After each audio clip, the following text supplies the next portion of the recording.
मुस्लिम personal law board द्वारा आयोजित इस धरना प्रदर्शन के सम्मानित हमारे सदर साहब आड़ी मौलाना खालिद साहब और सभी संगठनों के, मैं समझता हूं सभी हमारे सम्मानित पूरे देश में जितने बड़े बड़े पर्सनालिटीज हैं जिनसे मिलने के लिए लोग व्याकुल रहते हैं, आज वो सभी साहिबान आज हमारे मंच पर हैं। सभी हमारे सम्मानित साहिबान आरडी अवधेश प्रसाद जी सहित, क्योंकि वो सीनियर बहुत है हम सबसे, सभी सम्मानित हमारे सांसदगण और इस कार्यक्रम में आए हुए देश के कोने कोने से पधारे हमारे सम्मानित साथियों, पत्रकार मित्रों, आज के इस मौके पर मैं अपने नेता आदरणीय अखिलेश यादव जी और अपनी पार्टी समाजवादी पार्टी की ओर से आप सभी को यकीन और विश्वास दिलाने आया हूं कि समाजवादी पार्टी आखिरी सांस तक इस बिल के खिलाफत में लड़ेगी। आपको यकीन और भरोसा और विश्वास दिलाना चाहता हूं।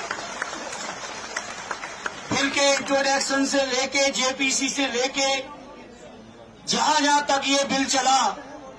और जहां तक ये बिल जाएगा, चाहे संसद में दोबारा आए, चाहे न्यायालय तक जाना पड़े, हर स्तर पर समाजवादी पार्टी आपके हर फैसले के साथ मजबूती से खड़ी है साथियों। और आपको यकीन दिलाते हैं,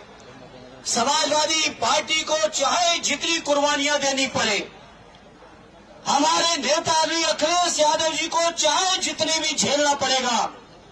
लेकिन इस बिल को हम लोग अपना बस रहते कभी पास नहीं होने देंगे। ये हम आपको यकीन और भरोसा दिलाते हैं। आप सबकी दुआओं से और आप सबकी मेहनत से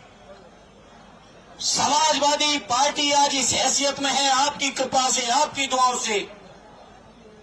कि संसद को चैन से नहीं चलने देगी। अगर संसद में जबरदस्ती बिल आएगा तो ये सरकार की नीयत से आप सब वाकिफ हो।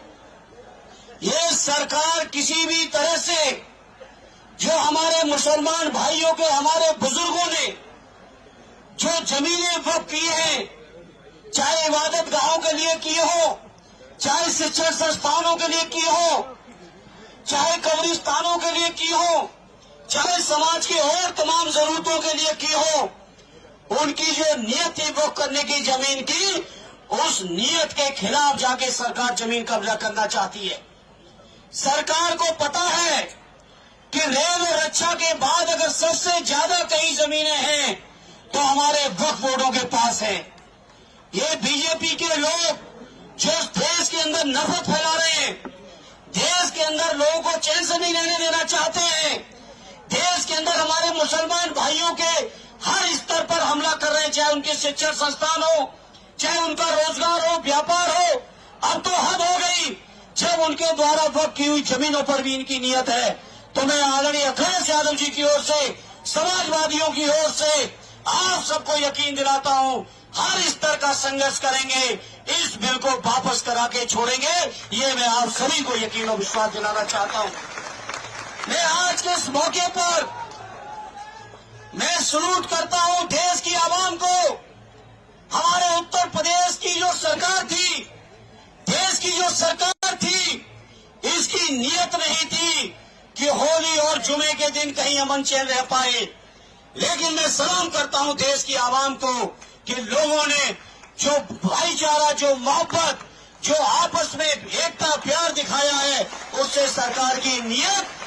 को पूरी तरह से धता बताते हुए ये साबित कर दिया। जिस तरह से हमारे बुजुर्गों ने देश को आजाद कराने में, देश के लिए गर्दन कटाने में कहीं कमी नहीं रखी, उसी तरह से हमारी आज की पीढ़ी देश में अमन और चैन रखने में अपने हर स्तर की कुर्बानी देके भी प्यार और मोहब्बत को बढ़ाने का काम कर रही है।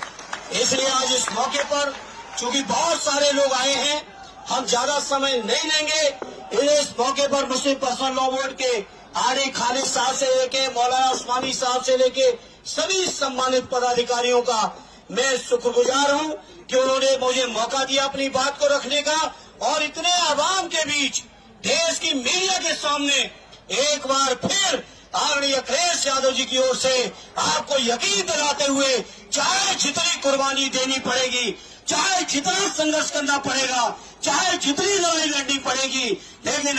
उसको लड़ते हुए हम अपने मुसलमान भाइयों की वक्फ की जमीनों को सरकार के हवाले नहीं होने देंगे। ये आपको यकीन, विश्वास और भरोसा दिलाते हुए एक बार फिर सबका शुक्रिया अदा करते हुए अपनी बात को विराम देता हूं। जय हिंद, जय भारत, जय समाजवाद।